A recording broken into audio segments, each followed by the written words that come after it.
ہمارے قائد، ہمارے محبوب شیخ الحدیث امیر المجاہدین علامہ خادم حسین رضوی اس دنیا سے پردہ فرما گئے۔ انا للہ و انا الیہ راجعون۔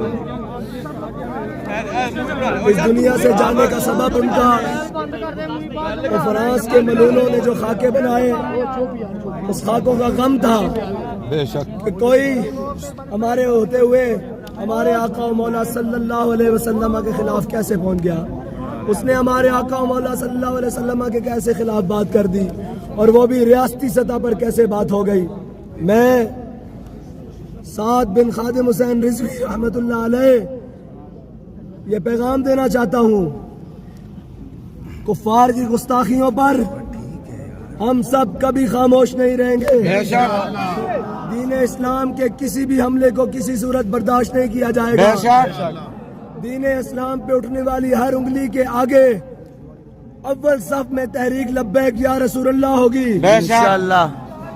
میرے والد محترم نے جو جد و جہد کی، جو تربیت کی، جو نصیحت کی، جو سبق پڑھایا، اسے ہم تا دم مرگ یاد رکھیں گے انشاءاللہ۔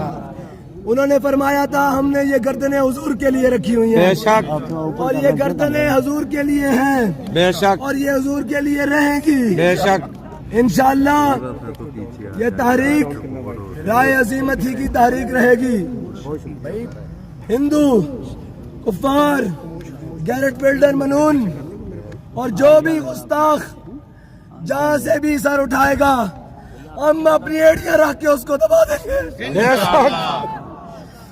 اور جو کفر ان کے انتقال پر خوش ہو رہا ہے، ہم ان کو پیغام دینا چاہتے ہیں کہ اب دیکھو یہ مجمع ہاتھ کھڑا کر کے کہہ رہا ہے کہ ہم سب خادم حسین رضوی کے مشن کو آگے لے کر چلیں گے، اور تمہاری ہر خوشی کو غم میں بدل دیں گے، اور ہم تمہاری ہر خوشی کو غم میں بدل دیں گے۔ اور ہم ہاتھ اٹھا کر یہ تمہیں کہہ رہے ہیں کہ ہم تمہاری کسی بھی چال کو چلنے نہیں دیں گے انشاءاللہ۔ وہ اسلام کے خلاف ہو، وہ پاکستان کے خلاف ہو، وہ پاکستانی عوام کے خلاف ہو، ہم تمہاری کسی چال کو کامیاب نہیں ہونے دیں گے۔ انہیں جانا، انہیں جانا، انہیں جانا، انہیں مانا، انہیں مانا، انہیں جانا، نہ رکھا غیر سے کام۔ للہ الحمد، للہ الحمد، للہ الحمد، للہ الحمد۔ میں دنیا سے مسلمان گیا۔